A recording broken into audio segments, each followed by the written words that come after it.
ஹாக்கை சீசரோட episode 3 break down தான் நம்ம இந்த வீடியோவில் பார்க்க போகிறோம். ஆல்ரெடி 2 எபிசோட பிரேக் டவுன் நம்ம சேனலில் போட்டோம், மறக்காம செக் பண்ணி பாருங்கள். இந்த எபிசோடில் பார்த்தீங்கன்னா ஆக்சுவலி பாதியே நம்ம மாயா லோப்பஸ் எக்கோக்காக ஒதுக்கிட்டாங்க அப்படின்னு சொல்லலாம். போன எபிசோட் லைட்டாக டீஸ் பண்ணது. இந்த எபிசோடில் கிட்டத்தட்ட ஆர்ஜினியே பார்த்தீங்கன்னா பாதி தொட்டுட்டு வந்துட்டாங்க. ஆக்சுவலி எடுத்த உடனே பார்த்தீங்கன்னா மாயா லோப்பஸ் தான் கட்டுறாங்க. சின்ன வயசில் அவள் எப்படி இருந்தா அப்படின்னு. அவளுக்கு பார்த்தீங்கன்னா 2 காதுமே கேட்காது அண்ட் வாயும் பேச முடியாது. பத்தாததுக்கு ஒரு காலும் இல்லாத மாதிரி காட்டியிருப்பாங்க. காமிக்கில் அப்படி கிடையாதுங்க. காமிக்கில் ஆக்சுவலி அவருக்கு 2 காலுமே இருக்கும். இங்கே ஒரு கால் இல்லைன்ற மாதிரி காட்டியிருக்காங்க. மேபி ஏதோ எக்ஸ்ட்ரா ஃபிட்டிங் போல் இருக்கு. ஸோ சின்ன வயசுலேயே பார்த்தீங்கன்னா மாயாவுக்கு வந்துட்டு எதை பார்க்குறோமோ அதை வந்துட்டு அப்படியே ஞாபகம் வச்சு ரிப்ளிகேட் பண்ணக்கூடிய அந்த திறமை இருக்குது அப்படின்ற மாதிரி நமக்கு காட்டிகிட்டே வந்திருக்காங்க. டாஸ்க் மாஸ்டர் மாதிரியும் கேட்டிங்கன்னா கிட்டத்தட்ட அப்படி தான் ஒரு ஃபோட்டோகிராஃபிக் மெமரி இருக்கிற மாதிரி காட்டியிருக்காங்க. பார்க்குற விஷயங்கள் அப்படியே மனப்பாடம் பண்ணி அதன் மூலமாக பார்த்தீங்கன்னா அதை அப்படியே ரெப்ளிகேட் பண்ணுற அந்த ஒரு திறமை நம்ம மாயா லோப்பஸ் கிட்ட சின்ன வயசுலேருந்தே இருக்குது. அந்த இடத்துல கூட பார்த்தீங்கன்னா அவன் அந்த விங்சூன் கிளாஸ் கராத்தே கிளாஸுக்குலாம் போய் சண்டை போடுற மாதிரி காட்டியிருந்திருக்காங்க. சின்ன வயசுலேயே பார்த்தீங்கன்னா அவன் இந்த மாதிரி ட்ரைனிங் கொடுத்து தான் வளர்க்கப்பட்டு இருக்கா. அண்ட் பார்த்தீங்கன்னா எடுத்த உடனே அவங்க அப்பாவை காட்டுறாங்க. அவங்க அப்பா பார்த்தீங்கன்னா கிட்டத்தட்ட ஒரு நேட்டிவ் அமெரிக்கனை சேர்ந்தவங்க தான். அவரோட பேர் பார்த்தீங்கன்னா வில்லியம் லோப்பஸ். வில்லியம் லோப்பஸ் பார்த்தீங்கன்னா ஆக்சுவலி இப்போ எக்கோ சீரிஸில் இதை பற்றி தெளிவாக காட்டியிருப்பாங்க. நம்ம எக்கோ சீரிஸ் பிரேக் டவுன் அப்போ மறக்காமல் பார்க்கலாம். இந்த இடத்துல பார்த்தீங்கன்னா நம்ம வில்லியம் லோப்பஸோ மாயா லோப்பஸோ 2 பேருமே சேர்ந்து பார்த்தீங்கன்னா அந்த டிராகன்ஸை பற்றி பேசிக்கிட்டு இருக்காங்க. டிராகன் எப்படி இருக்கும், அது எப்படி சத்தம் போடும், அது எங்கே இருக்குன்ற மாதிரி. அவங்க அப்பா கூட சொல்லுவார், டிராகன் இங்கே கிடையாது, வேற ஒரு உலகத்தில் வாழுது அப்படின்னு மென்ஷன் பண்ணியிருப்பாப்ல. எக்ஸாக்ட்லி போன ஷாங்ஷி படத்தோட பிரேக் டவுனில் தான் பார்த்தோம். அங்கே டிராகன்ஸ்லாம் இருக்குது, டாலோன்ற ஒரு டிஃப்ரெண்ட்டான டைமென்ஷனில் வாழ்ந்துட்டு இருக்குன்ற மாதிரி பார்த்தோம். அதே தான் பார்த்தீங்கன்னா இங்கேயும் அவங்க மென்ஷன் பண்ணிட்டு இருக்காப்புல. அவர் கதையாக சொன்னாலும் அது உண்மையாகவே அந்த பக்கம் பார்த்தீங்கன்னா ஒரு உலகம் இருக்குது. அப்போ நம்ம உலகத்துலேயே அந்த மாதிரிலாம் இருக்குமோ நம்ம யாரும் பார்க்கல. அங்கிட்டு பார்த்தீங்கன்னா இப்போதைக்கு அவள் அந்த ஸ்கூலுக்கு போகாமல் இப்போதைக்கு மார்ஷியல் ஆர்ட்ஸ் ட்ரைனிங் போகிற மாதிரி காட்டியிருந்திருப்பாங்க. அவர் பார்த்தீங்கன்னா உங்கள் அங்கிள் ஒன்று பத்திரமா பார்த்துக்குவாரு அப்படின்னு சொல்லி அந்த மார்ஷியல் ஆர்ட்ஸ் கிளாஸில் அவரை சேர்த்து விட்டு போகிற மாதிரி காட்டியிருப்பாங்க. அங்கே கூட அப்பா சொல்வார், பலத்தோட வேகம் தான் முக்கியம் அப்படின்னு அவர் மென்ஷன் பண்ணிட்டு போவார். அவர் போனதுக்கப்புறம் அங்கிள் பார்த்துக்குவாருன்னு சொன்னோடனே பின்னாடி வரது பார்த்தீங்கன்னா அப்சல்யூட்லி நம்ம கிங் பின் தான். சரி, பின்னாடி இல்லை, முன்னாடி வந்து நிற்பார். அந்த பெரிய உருவம், கை அதெல்லாம் பார்க்கும்போது கண்டிப்பாக பார்த்தீங்கன்னா இதுக்கு வேறு யாரும் இல்லை, கிங் பின் தான். இந்த எபிசோட் வரும்போது இது கிங் பின் இல்லைன்ற மாதிரி நிறைய பேர் டீஸ் பண்ணிட்டு இருந்தாங்க. இது மெஃபிஸ்டோன்லாம் சொல்லிக்கிட்டு இருந்தாங்க. மெஃபிஸ்டோலாம் இல்லைங்க, இது நம்ம கிங் பின் தான். ஆரம்பத்துலேருந்து லைட்டாக சின்னதாக டீஸ் பண்ணி ஃபைனலாக பார்த்தீங்கன்னா ஒரு வழியாக நம்ம கிங் பின்னை காட்டியிருக்காங்க. அண்ட் கிங் பின் பார்த்தீங்கன்னா சின்ன வயசுலேயே அவளை கிட்டத்தட்ட ஒரு அசாசின் ட்ரைனிங் கொடுத்து வளர்க்குற மாதிரி தான் வளர்த்துருக்காங்க. அண்ட் வளர்ந்தவளுமே பார்த்தீங்கன்னா வந்துட்டு கிட்டத்தட்ட அவளோட அந்த ஒரு ப்ராஸ்தட்டிக் லெக்கே ஒரு வெப்பனாக யூஸ் பண்ணுற மாதிரிலாம் காட்டியிருந்திருப்பாங்க. தங்க இருக்கிற ஒரு குறைகளையே அது நிறையா யூஸ் பண்ணுற மாதிரி அவளை காட்டியிருந்திருக்காங்க. அண்ட் அவள் பார்த்தீங்கன்னா ஒரு பாக்ஸிங் ஃபைட்டை முடிச்சுட்டு நேராக வந்துட்டு ஒரு ஆட்டோ ரிப்பேர் ஷாப்புக்கு வர போகிறா. மேலே ஒரு போர்டு போட்டிருக்கல, டக்குன்னு பார்க்கும்போது பேட்மேன் மாதிரி இருந்துச்சு. ஆனால் ஆக்சுவலி பேட்மேன் கிடையாது, ஃபேட்மேன். ஸோ ஃபேட்மேன்னா அப்சல்யூட்லி நம்ம கிங் பண்ண தான் சொல்கிறாங்க, ஃபேட்மேன் ஆட்டோ ரிப்பேர் அப்படின்னு. அங்கே வந்து ரோனின் உள்ள பூந்து வேலையை காட்டுறாப்புல. ஸோ வழக்கம் போல் அவர் இந்த பக்கம் எல்லாத்தையும் வெட்டி வீசிக்கிட்டு இருக்காரு. இதை நம்ம மாயா லோப்பஸ் வெளியிருந்து பார்த்துட்றா. கடைசியாக போய் அவங்க அப்பா வில்லியம் லோப்பஸையுமே பார்த்தீங்கன்னா போட்டு தள்ளிடுறாரு. இதுலேருந்து பார்த்தீங்கன்னா அன்னிலேருந்து மாயா லோப்பஸ் வந்துட்டு நான் கண்டிப்பாக அந்த ரோனினை வந்துட்டு கொன்னே தருவேன் அப்போலேருந்து ஒரு சபதம் எடுத்து பார்த்தீங்கன்னா தெரிஞ்சுக்கிட்டு இருக்கா. அங்கே கூட அப்பா சொல்லுவார், இங்கேருந்து போய் என் குட்டி டிராகன் அப்படின்னு அவர் மென்ஷன் பண்ணாலும் நான் வந்துட்டு பழி வாங்கி தருவேன் அப்படின்றதுக்காக மாயா அங்கேயே இருக்கிற மாதிரி காட்டியிருக்காங்க. அண்ட் முகத்தில் பார்த்தீங்கன்னா ஒரு மார்க்கிங் வச்சிருக்கிற மாதிரி காட்டுவாங்க, அந்த 5 ஃபிங்கர் மார்க்கிங். எக்ஸாக்ட்லி பார்த்தீங்கன்னா காமிக்கில் வந்துட்டு நம்ம மாயா லோப்பஸோட முகத்தில் இப்படி தான் ஒரு மார்க்கிங் இருக்கும். பட் அது ஒயிட் கலரில் இருக்கும். இங்கே ரெட் கலரில் இருக்கிற மாதிரி காட்டியிருக்காங்க. ரெட் கலர் இருக்கிறத பார்க்கும்போது லைட்டாக கொஞ்சம் இந்த ஃப்ளாக் ஸ்மேஷர்ஸோட சிம்பிளை ரெஃபரன்ஸ் பண்ணுற மாதிரி தான் இருக்குது. ஃபால்கன் வின்டர் சோல்ஜர் பார்த்துருப்பீங்க, ஃப்ளாக் ஸ்மேஷர்ஸ் அவங்களோட இதை கிட்டத்தட்ட ரெப்ளிகேட் பண்ணுற மாதிரி இருந்தாலும் இது அது கிடையாது. அங்கே பார்த்தீங்கன்னா டேரெக்டாக இப்போ ப்ரெசென்ட்டுக்கு வராங்க. ஸோ ப்ரெசென்ட்டில் பார்த்தீங்கன்னா நைட்டு கட்டி போட்டு வச்சவங்களை ஒரு குதிரை மேலே பொம்மையில் உட்கார வச்சு பகலில் வரைக்கும் பார்த்தீங்கன்னா உட்கார வச்சுட்டு இருக்காங்க. ஆக்சுவலி இந்த சீன் பார்த்தீங்கன்னா போன இதில் நைட்டு இருந்துச்சு, இப்போ பகலே ஆயிடுச்சு. விடிய வாடா ஒரு இடத்துல உட்கார வச்சு விசாரிச்சுக்கிட்டு இருக்கீங்க அப்படின்னு தான் கேட்க மாதிரி இருந்துச்சு. ஆனால் இவங்க எல்லாம் வளர்ந்த குழந்தைங்க, சின்ன பிள்ளைங்க மாதிரி தான் பண்ணிட்டு இருப்பானுங்க. இவனுங்களை வச்சு தனியாக ஒரு சீரிஸ் எடுக்கலாம் போல, ஜாலியாக காமெடியாக இருக்கும். இந்த மாதிரிலாம் ரவுடிங்கிறதா சண்டையே வராது. இந்த மாதிரிலாம் ரவுடிங் இருந்தால் உண்மையிலே ஜாலியாக இருக்கும். அவங்க பார்த்தீங்கன்னா அந்த இடத்துல மாயா லோப்பஸ் வந்துட்டு கேர்ள் ஃப்ரெண்டு என்ன பண்ணுறது அப்படின்லாம் ஒருத்தர் ஹெல்ப் கேட்டுட்டு இருப்பான். இது அகைன் ஃபைனல் எபிசோடில் சின்னதாக வந்திருக்கும். இந்த இடத்துல பார்த்தீங்கன்னா நம்ம கிளின்ட்டுமே வந்துட்டு சைன் லாங்குவேஜ் கற்றுற மாதிரி காட்டுவாங்க. அந்த இடத்துல நம்ம ஆக்சுவலி எக்கோவுக்கு வந்துட்டு அது பிடிக்காத மாதிரி காட்டியிருக்காங்க. நீ அந்த டெக்னாலஜி யூஸ் பண்ணுற, ஐ மீன் அந்த இயரிங் ஹெட்டை சொல்லியிருப்பாங்க. உங்களுக்கு தான் சைன் லாங்குவேஜ் தெரியுதுல, அதில் பேச வேண்டியது தானே அப்படின்ற மாதிரி அவங்க மென்ஷன் பண்ணிட்டு இருக்காங்க. ஸோ உங்களுக்கு டெக்னாலஜி பிடிக்கல போல் இருக்கு, அதனால் அப்படி பேசிகிட்டு இருக்காங்க. ஏன்னா நம்ம கிளின்ட்டு இப்போ தான் கொஞ்சம் கொஞ்சமாக சைன் லாங்குவேஜ் கற்றுக்கிட்டு இருக்காரு. அண்ட் அந்த இடத்துல பார்த்தீங்கன்னா ரோனின் ஆக்சுவலி சத்துட்டான், அவள் தான் நட்டாஷா ரோமனாஃப் அப்படின்னு அந்த இடத்துல பார்த்தீங்கன்னா அவர் தெளிவாக சொல்லுவார் நட்டாஷா ரோமனாஃப் அப்படின்னு. ஆனால் நமக்கு எக்கோவோட பாயிண்ட் ஆஃப் வியூலேருந்து காட்டியிருப்பாங்க. அண்ட் அவன் கூட பற்றி அந்த டிரான்ஸ்லேட்டர் கூட பிளாக் விடோ அப்படின்னு மென்ஷன் பண்ணியிருப்பாப்ல. பிளாக் விடோ நிறைய பேர் இருக்காங்க. இவங்க யாரும் சொல்கிறாங்க அப்சல்யூட்லி நம்ம நட்டாஷாவை தான். நம்ம நட்டாஷாவுக்கு தான் பிளாக் விடோன்ற பேர் இருக்குல்ல. ஸோ அந்த ஹீரோ நேமை அவங்க அப்படியே பார்த்தீங்கன்னா அந்த இடத்துல ரெப்ளிகேட் பண்ணுறாங்க.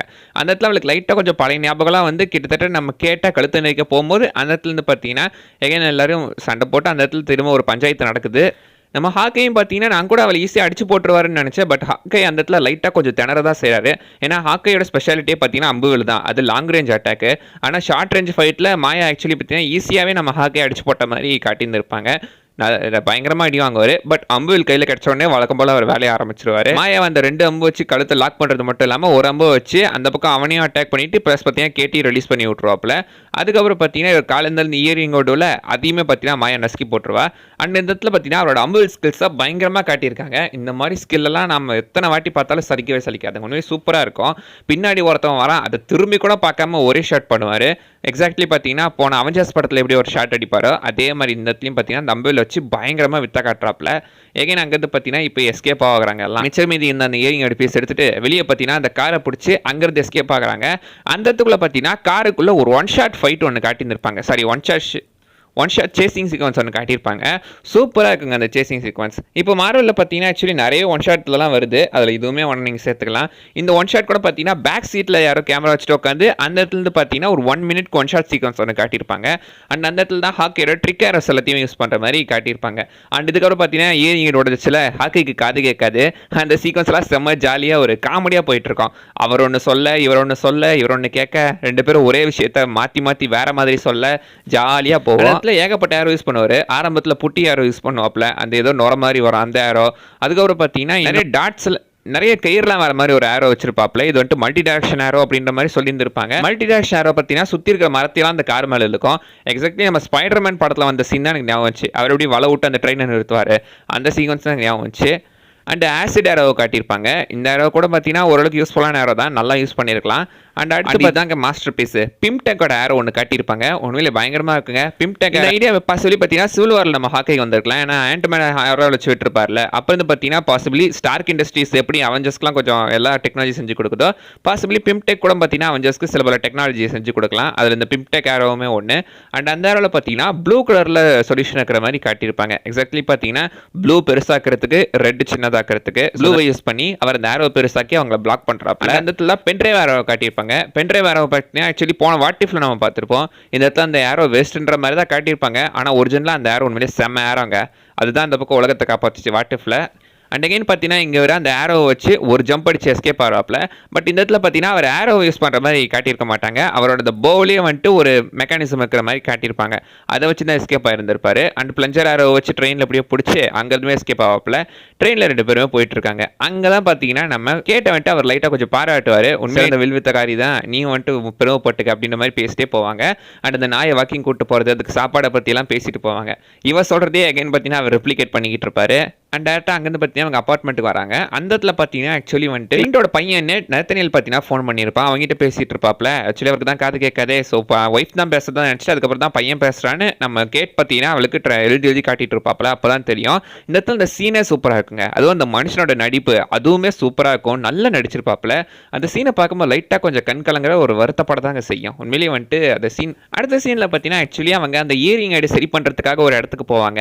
அங்கே பாருங்களேன், அந்த இடத்துல சைடில் பார்த்தீங்கன்னா 2002 அப்படின்ற மாதிரி தான் இருக்கும். ஐ மீன் 2202 அப்படின்ற மாதிரி போட்டிருக்கோம். ஆக்சுவலி அது என்ன வருஷன் எடுத்துக்கிட்டிங்கன்னா ரிலீஸ் ஆன ஒரு செட் பிக்லாம் பார்க்கும்போது 2025 அப்படின்றது தான் காட்டுறாங்க. டெக்னிக்கலி பார்த்தீங்கன்னா இந்த சீரிஸ் நடக்குது 2024 கிறிஸ்மஸில். இப்போ தாங்க போன வருஷம் தான். ஆக்சுவலி இப்போ பார்த்தீங்கன்னா கரண்ட்டாக எம்சிஓ வந்துட்டு இப்போ இருக்கிறது படி கேப்டன் அமெரிக்கா பிரேனியோல் டைம் லைன் படி எடுத்துக்கிட்டிங்கன்னா ஆக்சுவலி மார்வல் வந்துட்டு கரெக்டாக 2027 இருக்காங்க. இது வந்துட்டு 2024 அண்ட் பார்த்தீங்கன்னா கொஞ்சம் 5மே வந்துருச்சு. ஸோ இந்த டைமில் தான் பார்த்தீங்கன்னா இவங்க இந்த டைம்லைனில் தான் இவங்க எடுத்துகிட்டு இருக்காங்க. ஸோ டைம்லைனை பார்த்தீங்கன்னா நமக்கு ஆக்சுவலி காட்டியிருக்காங்க. பட் இது சீரிஸில் காட்டினா கொஞ்சம் எக்ஸ்ட்ரா குழப்பமாக இருக்கும் அப்படின்றதுனால மேபி கட் பண்ணிட்டாங்களா என்னவோ. பட் அங்கேருந்து பார்த்தீங்கன்னா டேரெக்டாக இப்போ பக்கத்தில் ஒரு காஃபி ஷாப்புக்கு போகிறாங்க. அந்த இடத்துல பார்த்தீங்கன்னா கேட் பிஷப் வந்துட்டு வரைஞ்சே காட்டிடுறா, உங்களுக்கு இந்த மாதிரி ஒரு காஸ்டியூம் டிசைன் பண்ணணும் அப்படின்னு. Comic accurate costume. காமிக்கில் இந்த மாதிரி தான் ஒரு காஸ்டியூம் போட்டிருப்பாரு. நெத்தியில் கூட இந்த ஹச் இருக்கும். ஆக்சுவலி நெத்தியில் இருக்கிற ஒரு காயத்தை பாருங்களேன், அதுவுமே கிட்டத்தட்ட ஹச் சிம்பிள் தான் ஃபார்ம் பண்ணுது. இதை நான் ஃபர்ஸ்ட் வாட்டி பார்க்கும்போது நோட் பண்ணல. பட் 2-3 டைம் பார்க்கும்போது ஆமாம் இது ஹச் மாதிரி இருக்கே அப்படின்ற மாதிரி எனக்குமே தோணுச்சு. அந்த இடத்துல கேட்டோ கிளின்ட்டும் பார்த்தீங்கன்னா இந்த சூப்பர் ஹீரோ விஷயங்களை பற்றி பேசுகிறாங்க. இந்த வாழ்க்கை உண்மையிலேயே வந்துட்டு நல்லா இருக்கிற மாதிரி தான் இருக்கும். ஆனால் போக போக நீ நிறைய விஷயங்களை இழக்க வேண்டியதாக இருக்கும். அப்பா அவ்வளோ நல்லது பண்ணியிருக்காருன்னா கண்டிப்பாக நிறைய விஷயத்தை இழந்திருப்பாரு அப்படின்னு அவங்க ஷேர் பண்ணுவாங்க. பாசிபிளி பார்த்தீங்கன்னா மொதல் எபிசோடில் ஹாக்கையோட நம்ம கேட்டோட அப்பா அம்மாவுக்கு சண்டை நடக்கிற மாதிரி பார்த்துருப்போம். பாசிபிளி பார்த்தீங்கன்னா அவர் நிறைய நல்லது பண்ணதுனால அவங்களுக்கு கொஞ்சம் சொத்து ஏதோ குறைஞ்சிருக்கும் போட்டிருக்கு. அதனால வந்துட்டு இதை நிறுத்துங்கன்னு மேபி சொல்லியிருப்பாங்களோ என்னவோ. அங்கேருந்து பார்த்தீங்கன்னா அந்த நாயை வெளியே வாக்கிங் கூட்டிட்டு போயிட்டு இருக்கும்போது அந்த இடத்துல பார்த்தீங்கன்னா இவனுங்களாம் வந்துட்டு சாதாரண ஆளுங்க, இவனுங்களுக்கும் மேலே ஒருத்தர் இருக்கான், அவங்ககிட்ட தான் ரொம்ப ஜாக்கிரதையாக இருக்கணும் அப்படின்னு மென்ஷன் பண்ணியிருப்பாப்ல. கிங் பண்ணி தான் சொல்லிக்கிட்டு இருக்காரு. அண்ட் அங்கேருந்து பார்த்தீங்கன்னா டேரெக்டாக இவங்க இப்போ கேட்டோட வீட்டுக்கே வந்துடுறாங்க. கேட் வீட்டில் அந்த செக்யூரிட்டி சிஸ்டமில் பார்த்தீங்கன்னா ஆப்ரேட் பண்ணி பார்க்கலாம் அப்படின்ற மாதிரி பார்க்குறாங்க. அண்ட் அந்த இடத்துல பார்த்தீங்கன்னா நம்ம கிளின்ட் வந்துட்டு கத்திங்களையும் நோட் பண்ணுறாரு. இந்த கத்தியை பார்த்ததுக்கு அப்புறம் தான் அம்மா அந்த அர்மான் எப்படி செத்தாரு சொன்னேன், கத்தியில் குத்துப்பட்டு அப்படின்ற பாப்பில் மேபி இந்த கத்தியை பார்த்து நம்ம கிளின்ட்டுக்கு லைட்டாக ஒரு சின்ன சந்தேகம் வந்தாலும் வந்திருக்கலாம். அந்த இடத்துல பார்த்தீங்கன்னா அவங்களுமே வந்துட்டு அந்த மிஷினில் எல்லாம் இம்போர்ட் பண்ணி பார்க்குறாங்க. பட் பெருசாக பார்த்தீங்கன்னா ஒரு டீட்டெயிலும் கிடைக்கல. அதுக்கப்புறம் பார்த்தீங்கன்னா ஆட்டோமேட்டிக்காக அதுவே லாக் அவுட் ஆயிடுது. பட் அதுக்கப்புறம் பார்த்தீங்கன்னா டேரெக்டாக இவர் வீட்டை சுற்றி பார்க்கும்போது அந்த இடத்துல பார்த்தீங்கன்னா டக்குன்னு ஒரு கழுத்துக்கு ஒரு கத்தி வருது. ஏன்டா என் கத்தியை வச்சு எனக்கே வா அப்படின்ற மாதிரி ஒரு லுக் ஓடுறதோட அந்த பக்கம் பார்த்தீங்கன்னா நம்ம ஜாக் அந்த கத்தி வச்சு நின்றுட்டு இருக்காப்ல. உண்மையிலேயே பார்த்தீங்கன்னா ஜாக் இந்த சீரீஸில் நான் கொஞ்சம் எதிர்பார்த்தேன். அவர் நல்லாவே கத்தி சண்டை போறாரு. நான் அவருக்கு ஒரு பேக் ஸ்டோரி கொடுப்பாங்கன்னு எதிர்பார்த்தேன். பட் பெருசாக ஒன்றும் இல்லை. ஆனால் உண்மையிலே நம்ம ஹாக்கியவே கத்தி மாடல் நிற்க வச்சிட்டாருன்னா உண்மையிலே ஷார்ட் ஃபைட்டிங்கில் பெரிய ஆள் தான் போட்டிருக்கு. ஆக்சுவலி காமிக்கில் இவர் தாங்க நம்ம கிளின்ட்டுக்கே வந்துட்டு ட்ரைனிங் கொடுப்பாரு. ஆனால் படத்தில் அதை சீரீஸில் அதை பற்றி பெருசாக எதுவுமே மென்ஷனே பண்ணல. பட் மேபி ஃப்யூச்சரில் சொல்லுவாங்களோ, இவ்வளோ 3 வருஷம் ஆகிப்போச்சு, இதுக்கப்புறம் எங்கே சொல்ல போகிறாங்கன்னு தெரியல. பட் சொன்னால் நல்லாயிருக்கும். அதோட பார்த்தீங்கன்னா இந்த எபிசோடுமே முடியுது. அதுதாங்க இந்த வீடியோவில் நான் சொல்ல வந்தது. நிறைய விஷயம் மிஸ் பண்ண நீங்கள் கமெண்ட் பண்ணுங்க, பார்க்கலாம். அடுத்த வீடியோவில் பார்க்குற வரைக்கும் பை பாய்.